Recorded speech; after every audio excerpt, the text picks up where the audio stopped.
Welcome to the Idea to Value podcast, where in every episode we highlight the latest insights into creativity and innovation from experts around the world. I'm your host, Nick Skillicorn. I care about the evidence behind what makes ideas happen, and I've already helped thousands of people just like you through my unique insights into recent scientific findings of how creativity works. I also show you how to turbocharge innovation programs so they finally deliver on the value and ideas you've been struggling to execute. Get your free training on how creativity can be improved by registering now at www.ideatovalue.com. Now let's get on with today's episode. Hello everyone and welcome to another episode of the Idea to Value podcast. I'm thrilled to have Duleesha Kulasoorya with me today, who is the head of the Center for the Edge for Asia. It's a Deloitte subsidiary, and he's got some fascinating insights on how to build innovative thinking and exponential thinking within companies. Duleesha, it's wonderful having you here today.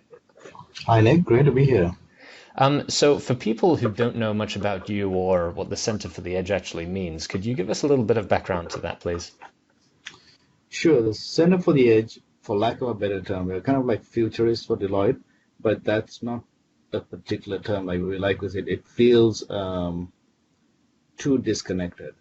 But one way to describe it might be if you talk to our consulting colleagues and ask them, what drives their behavior, they'll tell you it's whatever that keeps their clients up at night.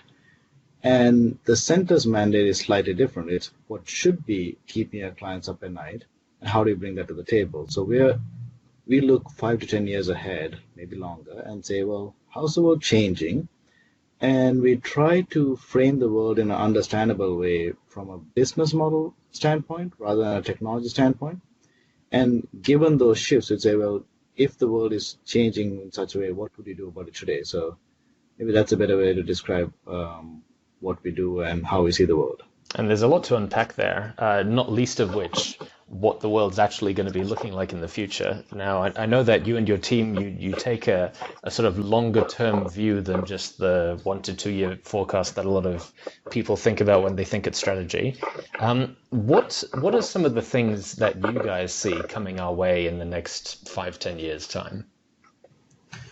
Well, on the basis of everything that's evolving in the digital infrastructure, from computing to connectivity and all that, and on the basis of how, as a world, we're becoming increasingly more connected to each other in every way we can imagine, the speed of everything is changing, and how we do everything and how we make money, how we create value and capture value is going to be fundamentally different. And therefore, we had to rethink the value of institutions. Why do institutions exist, and how do they create value, and how do they capture that value? For example, if we can imagine a world of self-driving cars, fleets of self-driving cars, and those already exist in some places, what would an automobile manufacturer do? Selling cars to individuals and making a profit over that is only going to be part of what their business model should be. They've got to fundamentally rethink how they're going to make money.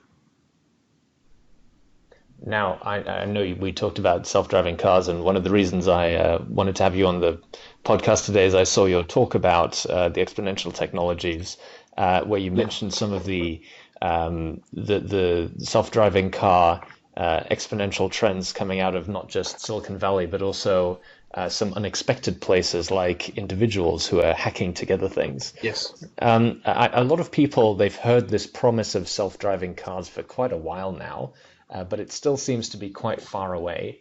What's your view on that? Well, it's like that overused quote of the future is already here. It's just unevenly distributed. The reality is Waymo, which is Google's self-driving car spinoff, they have 600 of these self-driving cars giving free rides in the Phoenix area in the US. And they're one of 70 companies testing self-driving cars in California right now. So they do exist, but not at scale that we would, all of us would see it. But the reality of all these exponentials is that, and that is kind of how exponential curve works, is it's slow. You never see it, and then it's doubling every period of time, right? And suddenly you see it everywhere. So change comes slowly at first, and then extremely fast. So what's a good example of an exponential technology that happened previously? Let's ignore the microchip, which Yeah. is the one that people always use, but is there another example that people didn't see coming and then all of a sudden it was everywhere? Well, another classic that people talk about all the time is mobile phones. And there were many analysts who used to predict, well, mobile phones are not really going to happen, and they would see the past few years trends and predict it to kind of, they'd predict in a linear manner, and every year, without fail, it would grow in an exponential manner. And this went on for a decade where the analysts were always getting it wrong. And that's an easy example that everyone can understand, right? I mean, 10 years ago, 20 years ago, hardly anyone had a mobile phone. And now you can imagine who wouldn't have a mobile phone as an adult. Let's maybe talk about this concept of exponentials a little bit. It seems to be one of these words that a lot of people use, but not that many people actually Yes. understand very well. So what does exponential thinking and exponential technology actually mean and actually refer to? You're correct in saying that it's overused, like most other words, like innovation and transformation, and it broadly refers to technologies that are doubling at in a certain period of time. And you refer to it correctly that they started from kind of the microchip, the microchip, that the cost per power was increasing at doubling at every annual or 18-month period. But then they found that the same thing could be applied to the cost per value of storage, digital storage, or connectivity, or any technology like 3D printing or artificial intelligence. So any of these measures, once you kind of figured here's how we're going to measure the cost and here's how we're going to measure the output, they were actually doubling at a periodic rate. So that's the technical term of exponential technologies. Now, it's used more broadly to convey the idea that these technologies are evolving at an extremely fast pace and definitely faster than kind of a linear trajectory. And therefore, the implications of that are fundamentally different than kind of straight lining and saying being able to address the impact of those technologies. If that made any sense or not, it seemed very Absolutely, it did, yeah. And how do you think that most companies are sort of adjusting to this exponential trend and this exponential mindset? Some seem to be doing it a little bit better than others. Yeah, most companies, at least at this point, are acknowledging that the world's changing faster. We no longer have to convince people of that.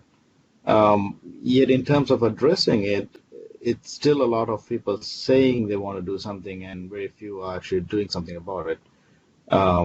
And even when they are doing it, it probably is too little, too late for the most part. But we've gone from having to convince people that the world is changing faster to now trying to get them to do something, and then increasingly it's becoming trying to get them to focus because now everyone's trying to do something but without really having much of a focus. And this Why? may be where, Yeah. like, you referred back to the talk I gave, one of the talks I gave when I was in Australia. This zoom out, zoom in idea might be interesting in that concept. No, absolutely. I mean, a lot of companies they say that they want to behave more innovatively and in an agile way and change rapidly, but their behavior doesn't really back up this claim. They still want to do things in the way that they learned for the last 5, Right. 10, 50 years or so. So what do you think is holding back companies, and how can they maybe try and do things differently? Well, it's really hard to change behavior, right? And part of the thing is it's a fundamental shift. They've been successful and they've got their companies successful by doing things a certain way. And now we're fundamentally pulling the rug underneath and they're saying like, well, that doesn't work anymore. Or they're realizing that what they used to do, what made them successful, is not working anymore and likely is making them less successful. So they're kind of stuck though. So they're increasingly becoming aware that it might not work, but they're also not sure well what else they would do because there's not a lot of evidence for what some might be asking them to do. And how do you overcome that behavior issue? What sort of things can they do differently, or what sort of companies or individuals can they learn from who've made that change? Right. So we talked through this concept of the cycle of conviction and courage, that you had to have a conviction about this future. You had to have a point of view as to where the world's going and why it's evolving in a certain way. And you could have that from studying an industry, just, thinking through deeply, paying attention to these exponentials, looking at the implications of all that. Once you have that, taking like micro steps, and this goes back to the whole agile idea, and trying something and evaluating, testing those assumptions gives you kind of having the courage to take that first step. And then again, that gets you into a cycle of conviction. Oh, so that worked. Like, let's test next. So it's a cycle of conviction and courage that goes back and forth, goes round and round, that you can evolve to grow new muscle. It's kind of like you don't turn up and run a marathon the first day, right? You start by training slowly. So you got to like learn how to grow your muscle in these right directions. That seems a little bit counterintuitive, though, because a lot of these companies that are quoted as being really agile and innovative are almost always coming out of places like Silicon Valley or Israel or So Singapore, that's and different. they're the ones that are saying they move fast and break things and don't really plan them out too far. Yeah, so that's a different category. Those are the digital first companies. Those are the companies who grew up thinking and behaving agile anyway, as opposed to 100-year-old companies who had to fundamentally change how they did things. So what I was referring to were the 100-year-old companies, or the older ones that were successful in a different context, and now they had to shift how they're doing things.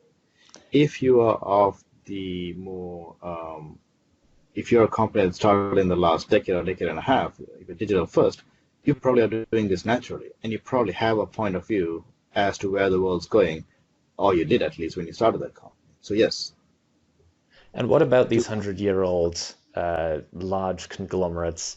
Is there any hope for them left? Can they adopt these new behaviors, or is it so set in stone that they can't change?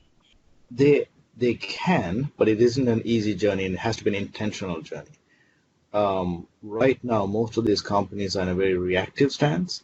So the world is moving so fast that rather than having a plan, having a strategy, they focus on trying to react as fast as they can.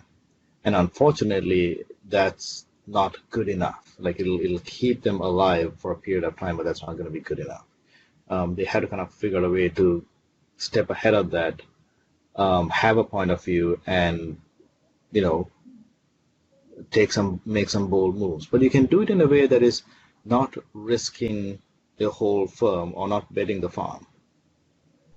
And how might you do that? Well, okay, let's get back to the perspective I mentioned before called zoom out, zoom in. And this is something we learned from the Valley as well. We find that these digital first companies, once you mentioned about like breaking things and all that, they actually, if you go deeper, they have a long-term perspective. So and then they focus on what you do right now, right? So taking that account and building it more into a broader concept, the zoom out, zoom in is to hold two time horizons in mind at any given point.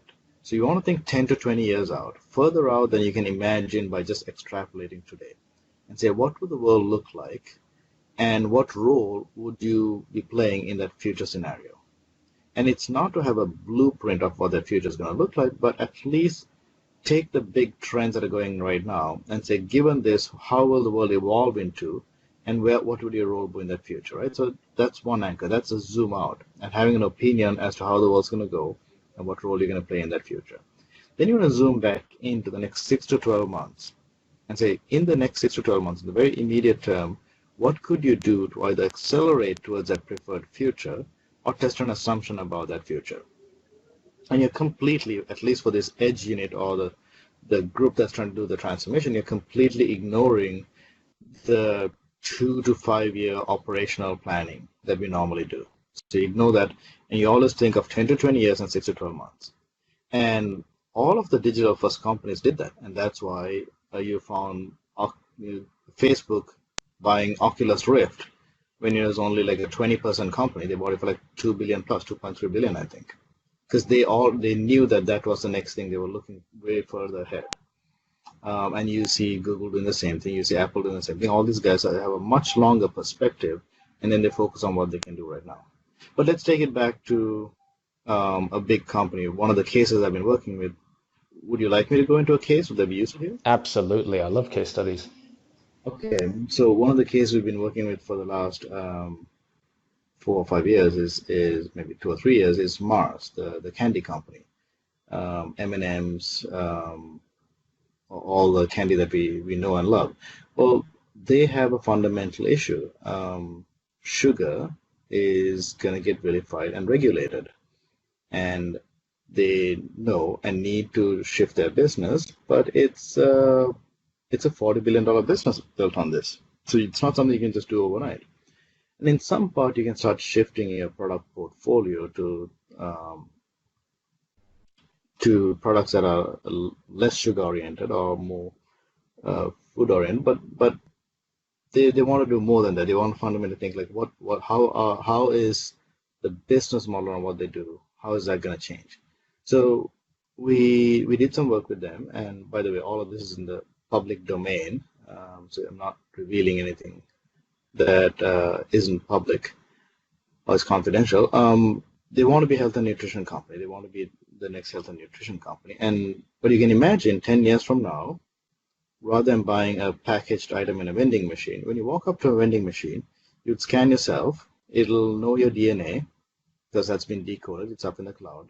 It'll know your microbiome because you went to the bathroom in the morning and your toilet actually has already diagnosed how your gut is doing.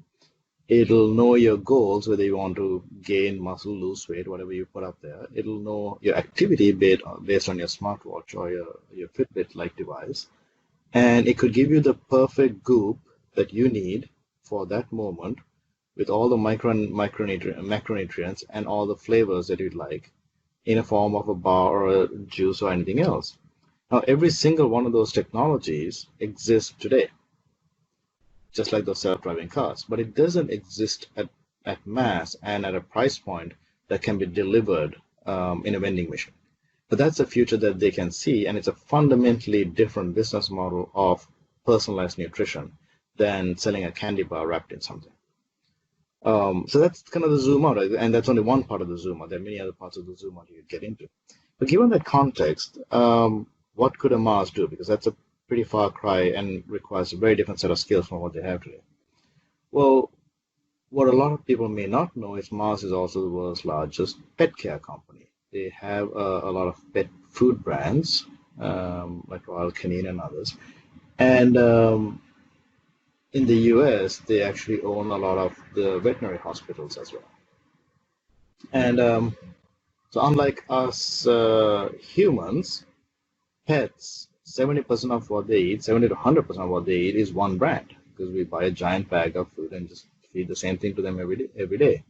So you know what goes in, and because of the veterinary hospitals, at least in the long term, you know how the pet is behaving.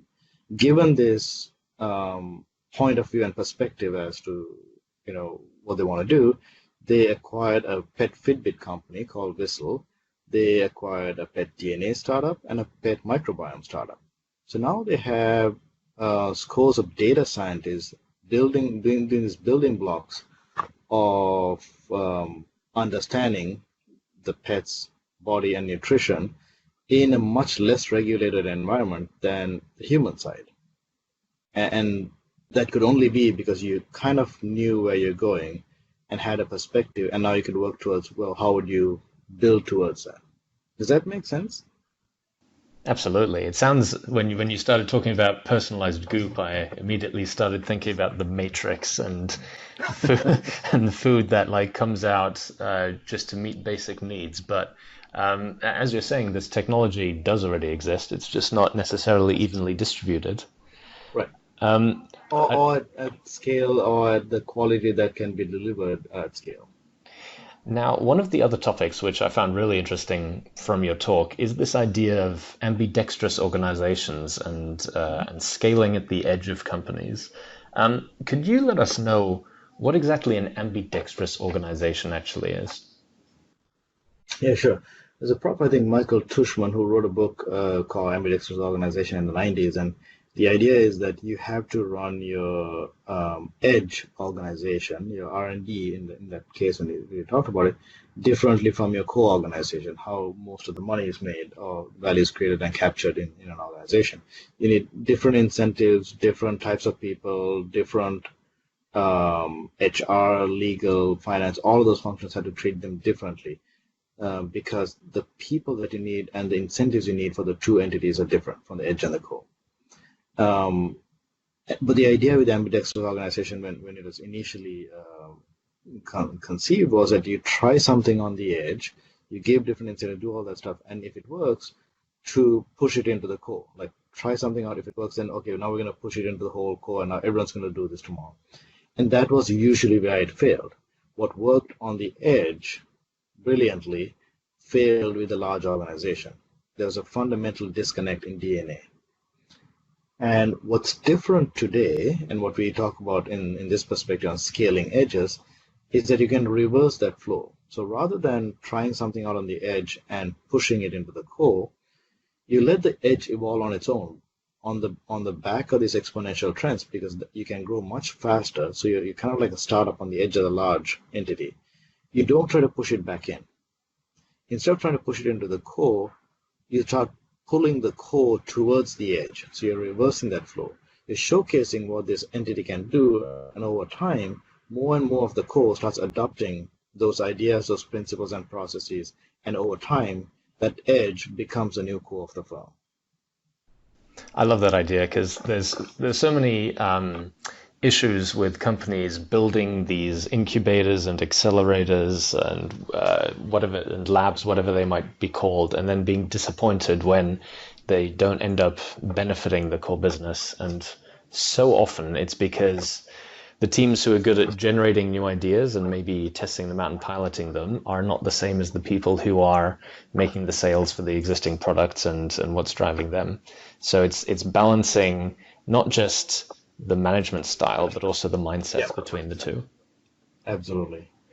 Now, again, I keep coming back to the talk that you gave because it was a really good one. And if any of you have the chance to go and see Duleesha or speak with Duleesha, it's really fascinating to talk about. One of the aspects of this ambidextrous organization example that really resonated with me is when you talked about GE appliances, General Electric appliances, because GE is this monolithic multi-billion dollar company that you'd imagine would be really stuck in an old way of working, considering they came out of literally the light bulb from Edison. They've been around for more than 100 years. But you told us about a very interesting case study about how they're approaching scaling at the edges differently. Could you tell us a bit about that, please? Sure. And this portion of GE is the appliance business, which GE has spun out since and sold. The appliance business, they make refrigerators, washing machines, all the big white items, and they could not innovate fast enough. It took them 4 years on average to get something out, a year and a half to do the core R&D, another year to do